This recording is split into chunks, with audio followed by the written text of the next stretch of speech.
The morning heat had not yet climbed the glass sides of 8th Avenue when Marcus Ellery stepped out of the town car and onto the curb. The sound of his shoes, polished to a soft black shine, clicked against the concrete and bounced off the blank white walls of his gallery. He did not need to glance back to know his staff had formed a small procession behind him. Dev, the senior curator with the tidy beard and the habit of completing Marcus's sentences, 2 junior assistants who moved in a flock, a freelance photographer tasked with capturing casual candids for social channels, and a publicist who had been up most of the night pitching the words visionary and instinct to whomever would reprint them. "Big night," the publicist said, as if Marcus could forget. The banners slung along the street read, "Echelon Gallery presents The Instinct of Beauty." The title had been chosen because people did not know what it meant, and that made them feel it must mean something important. Behind the glass doors, cool air hummed. Lights were already angled. White wine had been chosen to match the minimal palette of the show. It would be, as always, immaculate. Marcus adjusted the cuff of his linen shirt, felt the familiar tug of the watch that had become his armor, and started up the shallow steps to the entrance. He saw it then, a dusting of charcoal on the concrete, a cluster of lines just where his heel was meant to land. He held his foot above it, suspended for a heartbeat. The marks were unceremonious, unframed, defiantly ordinary. They were not graffiti. They were something drawn with a hand that knew where to go. He lowered his foot and stepped wide. "Who's allowing this?" he asked, not loud, but sharp enough for the photographer to hesitate. He followed the trail 3 quick strokes that suggested a human shoulder, the curve of a cheek, the parting of hair, and found the source. She was a small figure, cross-legged on the sidewalk, barefoot on the warmed stone. Her dress had seen too many days. Her hair was plaited into 2 simple braids. Her fingers were black with charcoal. She was maybe 12, maybe a hard 12. She looked up once, not at Marcus, but through him, as if she could see where she was going on the pavement better when her eyes weren't resting on it, and then back down, continuing the line she had started, as if he were any man and not the man who owned the wall behind her. "This is an art gallery, not a public school sidewalk," Marcus said. He did not project. He merely allowed the syllables to rise like steam. "We open tonight." "You cannot be here." The girl did not respond. She blew a soft cloud of dust from the crook of her hand and deepened a shadow beneath what was very obviously an eyelid. Dev cleared his throat. One of the juniors shifted, uncertain. The photographer, scenting an interesting picture, snapped twice. Marcus turned a fraction, enough to let the girl see the contempt on his face without being so obvious that later he would be accused of making a scene. He positioned his foot over the central curve, what might have been the contour of a cheekbone, and pressed down. The line disappeared beneath the leather sole. A small, ungenerous thrill went through him, the reflex of a man who has long been allowed to decide what remains and what is swept away.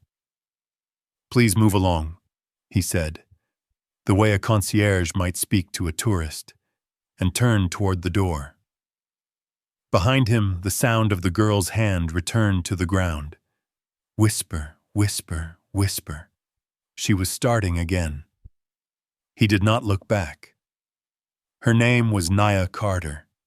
She had learned to keep it to herself because names created obligations in other people, and obligations were a fast route to disappointment. Nia drew because drawing quieted everything that was not drawing. The ache in her feet, the gnawing in her stomach that said she should have eaten yesterday, the bruise on her hip from where she had misjudged the distance between the laundromat's brick wall and the warm metal vent behind it. She arrived on that block just after the library doors opened, and before the first trucks coughed along the curb with paintings in crates the size of coffins. She had stood that morning in the library's art aisle and taken up a book so large she had to balance it on a shelf, its spine yawning like a hinge. She had flipped to a reproduction that made her chest climb, a young woman in profile, half-smile contained like a secret, hands folded calmly over the back of an odd, white animal. The caption said a name in a language Nia did not pronounce, and the date of a world she could touch only with her eyes. She studied the way the light pressed soft along the woman's cheek, the gentle tension around the mouth, the fingers 3 and then 1 arranged like small chords. Nia looked hard, as long as the librarian would let her. It was enough. What she looked at stayed. Now she made that woman again from memory, not because she wanted to be clever, but because the gaze meant something she could not easily say. The gallery man with the polished shoes had stepped on her first draft. It did not matter. She would not argue with him because arguments emptied the hour of drawing, and drawing was how she breathed. The rest of the world could shout if it wanted. The lines came clean. She found the angle of the jaw, the weight of shadow beneath the nose, the part in the hair where the light traveled like oil on water. Nia's smudged fingers shifted with a discipline that would have looked like luck to a casual watcher, and like training to anyone who had spent a lifetime trying and failing to marry eye and hand. She had neither luck nor training. She had need. A courier paused with a box angled on his hip. A jogger slowed, removed her headphones, set one to swing against her neck. An older man in paint-spattered jeans, Hector Alvarez, though Nia did not yet know his name, stood as if a stop sign had lifted from the ground and placed itself in front of him. "Is that?" he began, then stopped, because some questions do not require answers. More people came. Cameras came because people had them. Comments began to race across the small rectangles. "Whose child? Insane. This is New York, right? A genius on 8th Avenue. Somebody help her, somebody pay her." A girl with a portfolio case took out a bottle of water and set it within reach. Nia did not drink. She was working. Inside, the gallery brightened. Marcus toured the rooms of his own taste. He nodded at a sculpture that had cost someone's endowment an astonishing amount. He pivoted slightly to inspect the way a wash of blue directed the eye along the opposite wall. It was clean and cold and exactly as he had requested. When Dev slipped up with his phone like a waiter with an unwanted dessert and whispered that a crowd had made itself on the steps, Marcus misheard the word crowd as press and said, "Good." "Not press," Dev said. "A gathering. For the girl." When Marcus reached the glass doors and saw the ring of bodies around the small figure who had ignored his instruction, he felt the beginning of annoyance mix with a nervous curiosity he would not have admitted. He stepped outside, adding stature to the pebbled ground. "This is a private event," he said. "You cannot block the entrance." No one moved. "She's drawing that Da Vinci thing, man," a teenager said without turning, from memory. She said she saw it at the library. It's like... Exact. Marcus looked. He had trained himself for years not to be moved against his will by seeing. He had learned to hold the work at arm's length. The drawing on the ground refused to stay distant. It was, in the clumsiest possible medium, unreasonably alive. He felt pride prick at him, the perverse kind that made him want to be the one to catch and display the moment, to name it and therefore claim it. He stiffened against the impulse, put on the face that had allowed him to survive in rooms where his voice was not assumed, and said, deliberately flat, Impressive imitation. A murmur shivered the circle. The art student with the portfolio case turned. "With respect, sir," she said, and placed a surprising amount of steel inside. "Sir, that's not just imitation." "A drawing from memory," Marcus said, "is still a drawing from something else." He had once believed the opposite. He had once traced the photographs in books so often that the page wore to a soft gray, and his fingertips stained with cheap graphite. But the boy who believed drawing could be a doorway had learned, slowly, painfully, that invitations to the house were handed out to other boys first. He had taught himself to negotiate another way.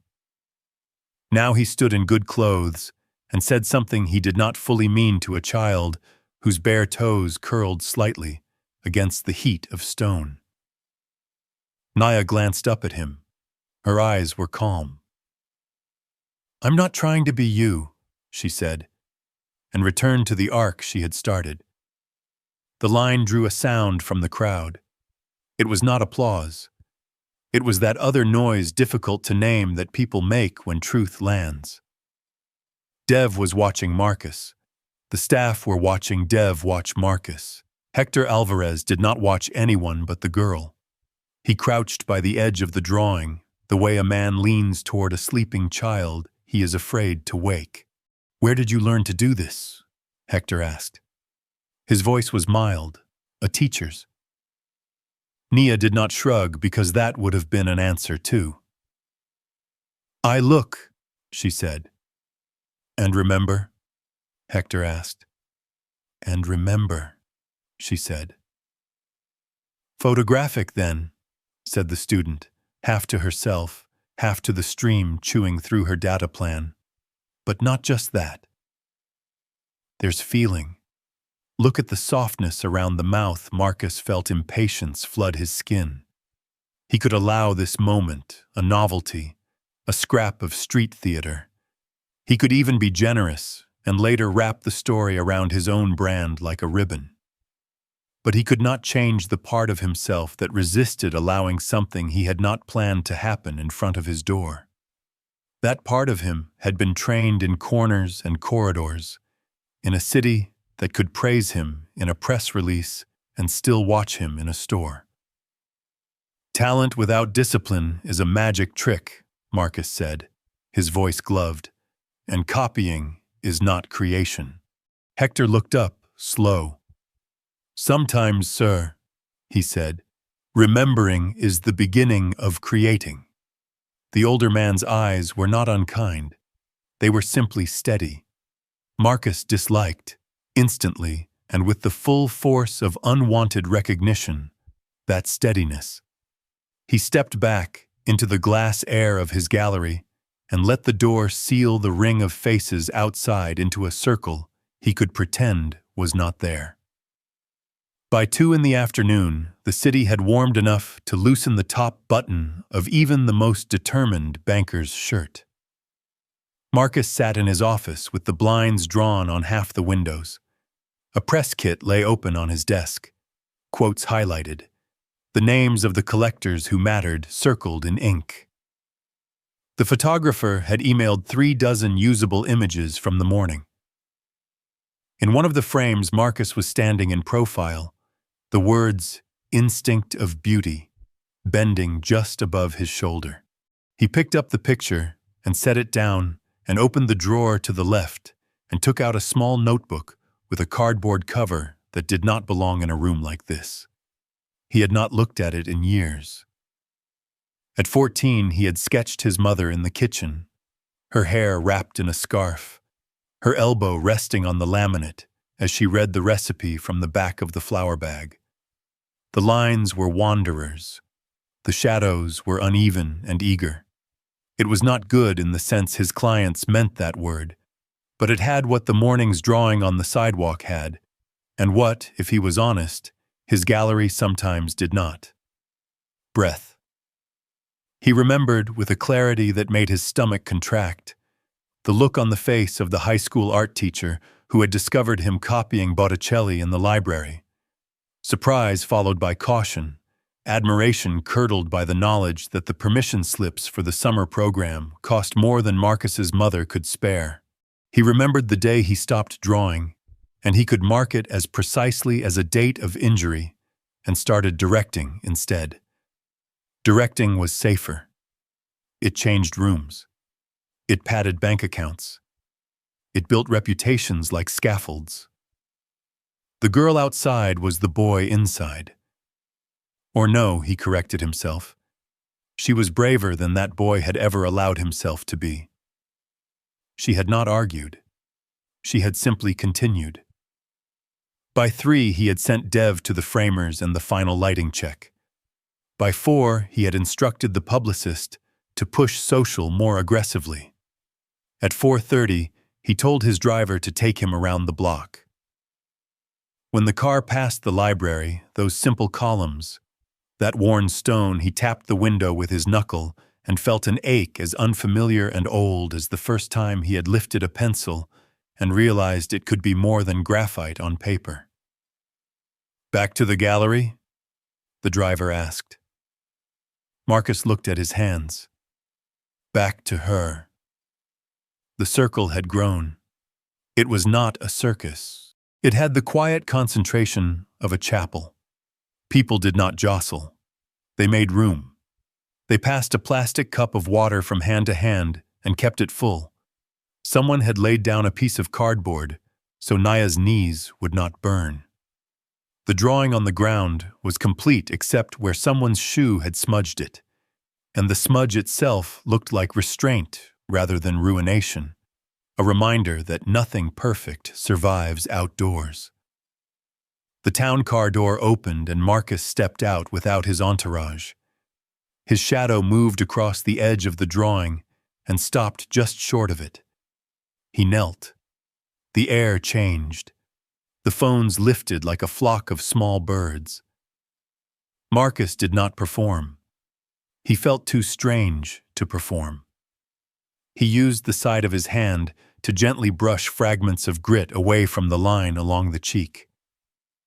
When he looked up at Nia, he had to press his tongue to the roof of his mouth to steady it. "I was wrong," he said. She blinked. People held still. "I didn't just step on your work," he continued, voice quieter. "I stepped on something I had forgotten to respect." Hector Alvarez, who had made a space among the knees on the ground, like he'd known it would be needed, watched the man kneeling as carefully as he had watched the girl drawing. Marcus didn't see him. He saw the kitchen where his mother's elbow had rested, the library where he had learned to draw light with a stub of dull pencil, the boy who had folded himself smaller to fit into a room whose door had not been meant for him. He turned to Nia. "If you're willing," he said, "I would like to show your work inside." Tonight, the words moved through the circle like wind through grass. The jogger brought a hand to her mouth. The student said something soft that might have been a prayer or a curse. Nia looked from the ground to the door and back again, as if she were being asked to step from one kind of air into another, and feared she might not be permitted to breathe there.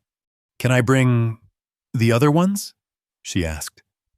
Her voice, when it came, was not fragile. It was practical. "What other ones?" Marcus asked, already half knowing. Naya pointed to the bag she kept tucked behind the trash can at the base of the steps, where the security guard would not watch it too closely. It contained the world's least likely portfolio: pizza boxes opened flat, flyers rescued from gutters, thick paper taken from packaging outside a print shop, the back of a calendar thrown away in February, the glossy underside of a cereal carton washed and dried. On each, a face or a hand, an eye, a mouth, a mother's shoulder, an old man's fingers, the curve of a neck under a scarf. Some were memory. Some were people from the line at the soup kitchen. One was a study of the librarian's wrist, turning the page of a book. "Bring them all," Marcus said, and the all did something to the air again. Dev did not ask questions. He took the pizza boxes like relics. He carried the flyers as if they were vellum. He cleared the blankest wall. The assistants cut soft lengths of linen tape.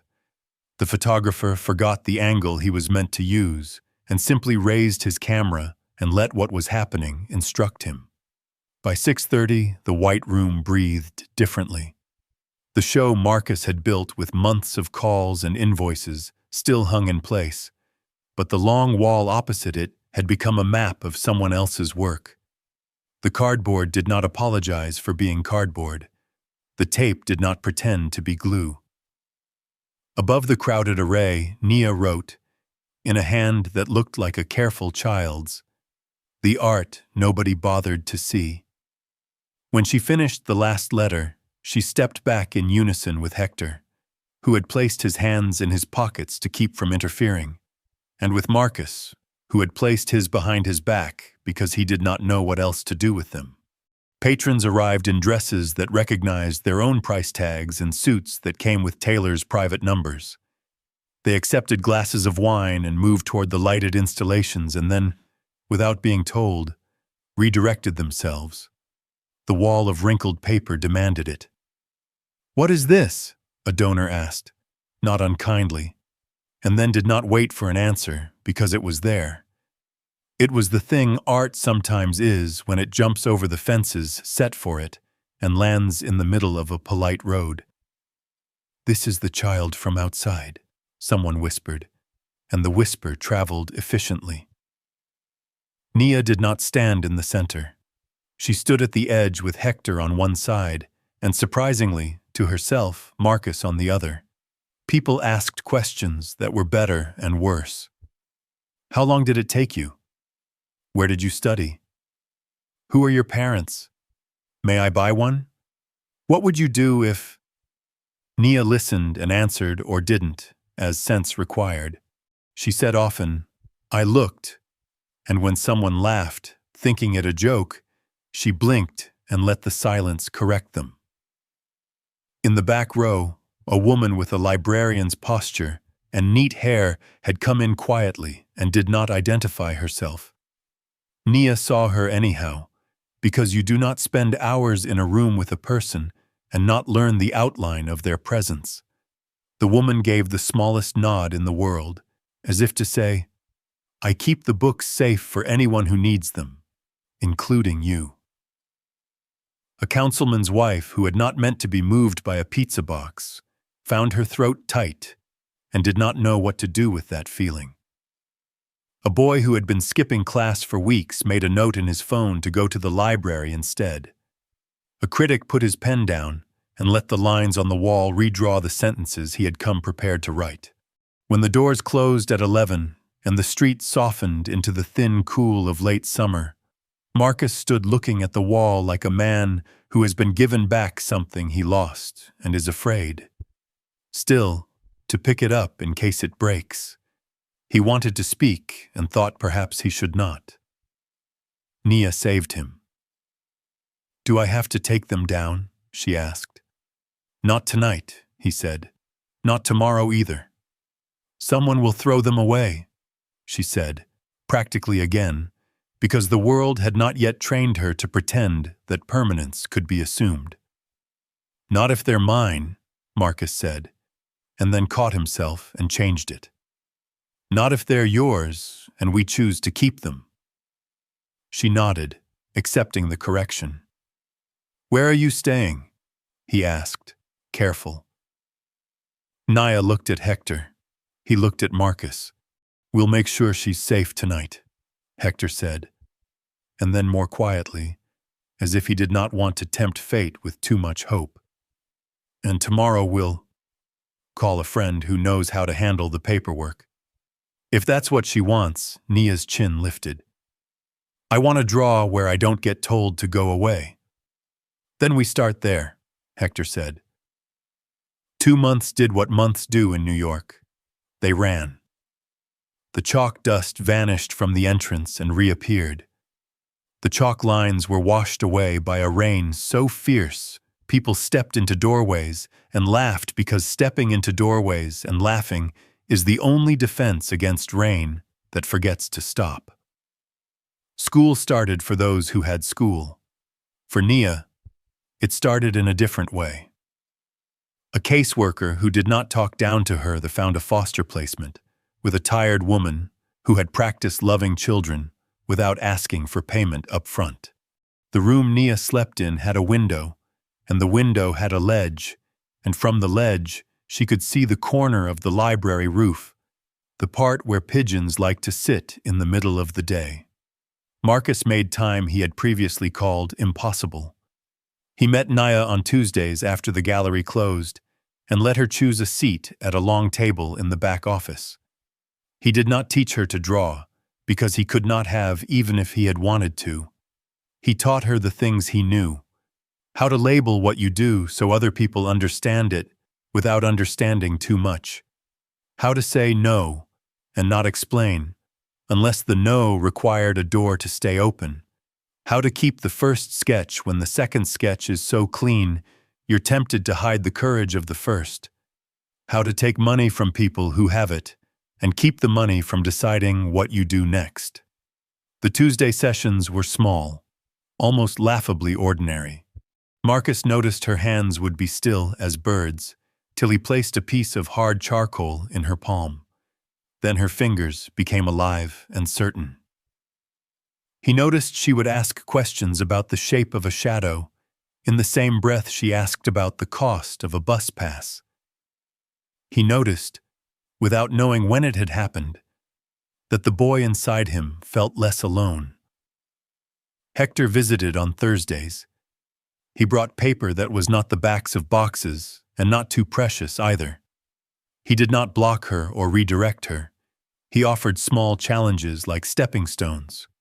Try the ear 3 times, each faster, or draw the same hand with the light moving. He told stupid jokes about perspective and knocked gently at the wall of habit without bringing it down on her head. Nia went to the library on Saturdays because that was what a week asked of her to be complete. The librarian who had come to the show, Florine Darcy. Nia learned the name when they finally spoke long enough to need it, allowed her to spread books like maps on a table, and lightly scolded her if she forgot to wash her hands. Florine did not gawk. She simply behaved as if access were not a gift she was giving, but a right Nia had always had and would always have. When Marcus asked, timidly because he was still learning how not to trample, what she wanted to make if the wall were entirely hers, Nia did not answer right away. She slept on the question as if it were a new coat she was not sure fit. Monday gave way to Tuesday, and then to Thursday, and then to the day Florine turned a book around and Nia saw a photograph of a child the photographers had not wanted. The decision came like the firm closing of a drawer. "I want to paint a girl who is me," she said, "but not just me. Me and the other kids no one looks for." The canvas arrived a week later. It was taller than Nia and tasted like cotton when she put the tip of her tongue against her broken tooth and imagined the white stretching into forever. She laughed and then clapped a hand over her mouth, because that sound felt too loud in a room where off-white walls had been trained to think they were better than actual white. The first mark was small and anchor-like. She would not let Marcus watch the next dozen. When he asked why, she said, "It's a stupid rule," and he said, "We like stupid rules that keep the ship afloat." And she smiled with the half of her mouth that always smiled more easily. By the time the gallery announced the winter show, the canvas had become a window. It did not look like the work of a child prodigy. It looked like the work of a person who had needed to make it. In the painting, a girl sat on a sidewalk with one knee pulled in and a piece of charcoal in her hand. She was barefooted. Behind her, in the soft shadow, the edge of a library book lay open to a page where a very old portrait looked back and blessed the new one without needing to say so. In the background, there were faint outlines of other children, some drawing, some asleep. One with his face turned away because not everyone is ready to be seen when the light finally arrives. At the bottom, in letters that were more certain than her earlier hand, Nia wrote, "Sometimes all someone needs is to be seen. The rest I remember on my own." Opening night did not feel like victory to Marcus. It felt like relief. He had made, finally, a room where the boy he had been could walk in and not flinch. He wore a suit he liked, and not the suit he thought he ought to wear. He stood in the back without a glass in his hand, because his hands were steadier without props. He watched people stand in front of the painting and turn quiet. He watched the critic who had come with skepticism stay longer than he had meant to. He watched a woman in her 70s, small pearls, practical shoes, wipe one eye and say to her companion, "That's somebody's granddaughter. Look how she's holding her mouth like she knows something she's not going to waste on people who won't care." Nia did not take a bow because there was none. She stood near the corner with Florine and Hector and the foster mother, who had come in a blouse she ironed twice. Marcus joined them and did not try to make a speech. He would later send an email with the details of the scholarship fund and the mentorship program that did not tie girls like Nia to obligations they did not want. Tonight, he wanted simply to be a man standing in the vicinity of a thing that felt honest. After the last guest left, and the hum of the lights seemed louder because there were no voices under it, Nia asked, "Can I go outside?" Marcus looked at Hector, and they both looked at Florine. They were a funny committee, a gallery owner, a painter with paint on his jeans, a librarian with a scarf she wore every week. Florine lifted her eyebrows, as if to say that outside was where life tended to be. The sidewalk was empty except for theatergoers walking home too fast, and a vendor with a cart who had decided to call it a night. Nia sat where she had sat that first morning and set her heel against the same shallow crack. She touched one finger to the ground and found, in the small recesses of the stone, a whisper of black that rain had not gathered. She smiled and rubbed it, a friendly little greeting. "Not because I have to," she said, almost to herself. "Because this is where I begin again sometimes." Marcus stood 2 steps back, understanding that there are distances that mean respect. Hector took a coin from his pocket and rolled it along his fingers and did not flip it, because flipping would have been cheap magic. Florine looked out into the street with the gentle alertness of a woman who has shepherded too many children across too many intersections to ever fully relax at a curb. A couple in nice shoes walked by and slowed and looked. "Is that the girl?" one whispered, and the whisper did not carry the tone of spectacle. It carried something like gratitude. Nia did not look up.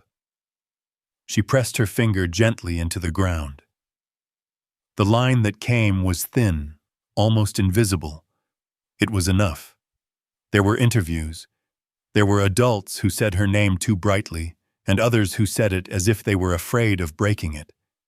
There were requests to appear on shows where people stood in front of walls of TVS and nodded solemnly at success stories. Marcus, who now understood that protecting Nia from certain kinds of visibility was part of his job, learned to say no well. "She is working," he would say, which was true. Or, "She has school," which was also true now, a late enrollment that came with a counselor who did not expect miracles. Or, when pressed, "We're focusing on the art," which was as good a sentence as any to keep away cameras that wanted tears and triumphant music. One afternoon, a donor who had not been wholly convinced by the pizza boxes asked if the gallery would consider something more polished next season. "She's darling," the donor said, "but you know how these things go." Street tales have a shelf life. Marcus felt the old anger start in him, the one that had been his companion since he was the young man who had learned to fold his hunger into sentences that did not scare board members. He could have been polite. He could have said something slippery and moved the donor toward the cocktails. Instead, he said what he might have said when he was 14, if he had found the courage then. Talent doesn't have a shelf life. Compassion shouldn't either. The donor blinked. "Well," she said. "Well," and later sent a check, which Marcus accepted on behalf of the next girl and the next. Nia drew less on the sidewalk as the weather turned, but sometimes she still came in the earlier part of the afternoon, when the sun slid along the edge of the building in a way that made the concrete warm even in December. She did not draw the old masters much then.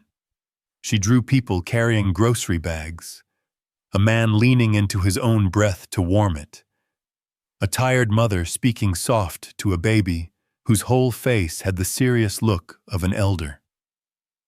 She drew the librarian's hand again, this time with a ring Florine had started wearing after an old friend wrote her from New Orleans and asked a question that dared both of them to be less alone.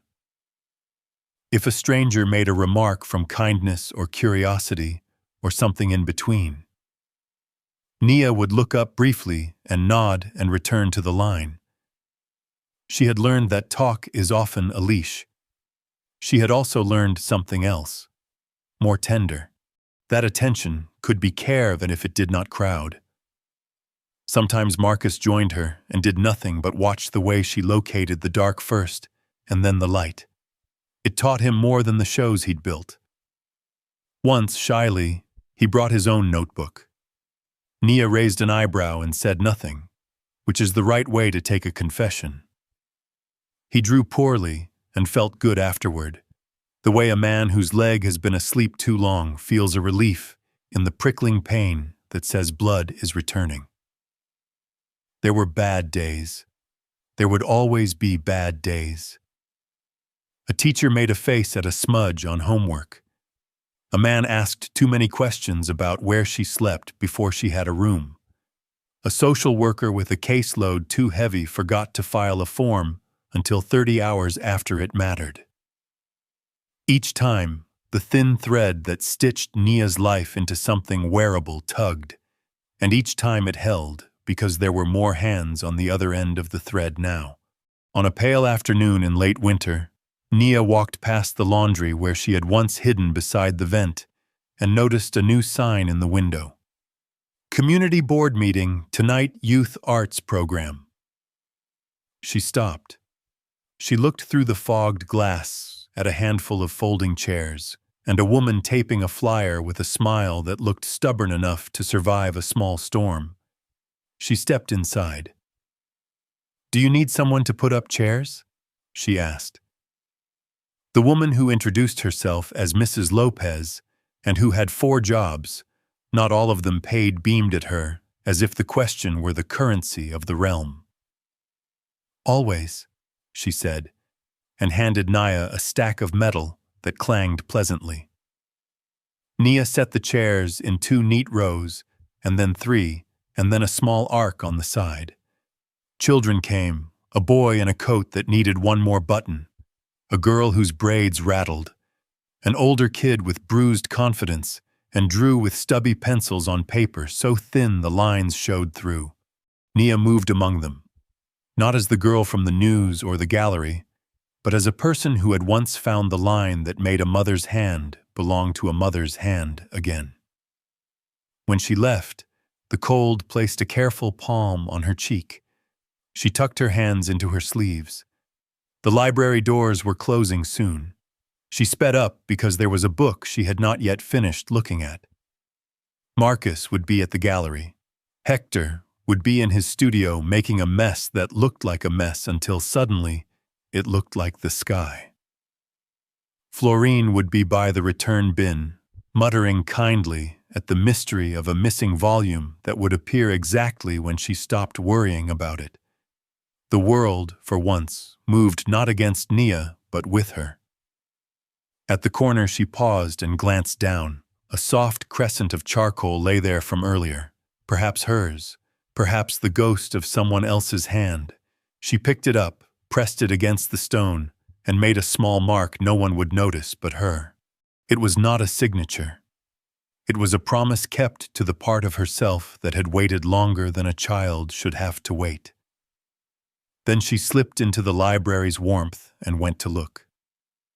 Sometimes the difference between a life that withers and a life that blooms is simply this: being truly seen. Naya's gift didn't arrive with credentials. It arrived with courage, memory, and a sidewalk. Marcus's change reminds us that humility is not weakness, it's strength that chooses to listen. Libraries, mentors, and neighbors can become bridges where doors once felt locked. If we slow down, look closer, and make room at our tables, hidden light steps forward, and the world grows kinder and more beautiful. If this story moved you, drop a comment about a moment when someone saw your worth, or when you saw someone else's. Your words might be the bridge for another person tonight. Please subscribe and tap the bell so you don't miss the next story of quiet heroism. Every click helps us keep these voices alive and lift up the unseen.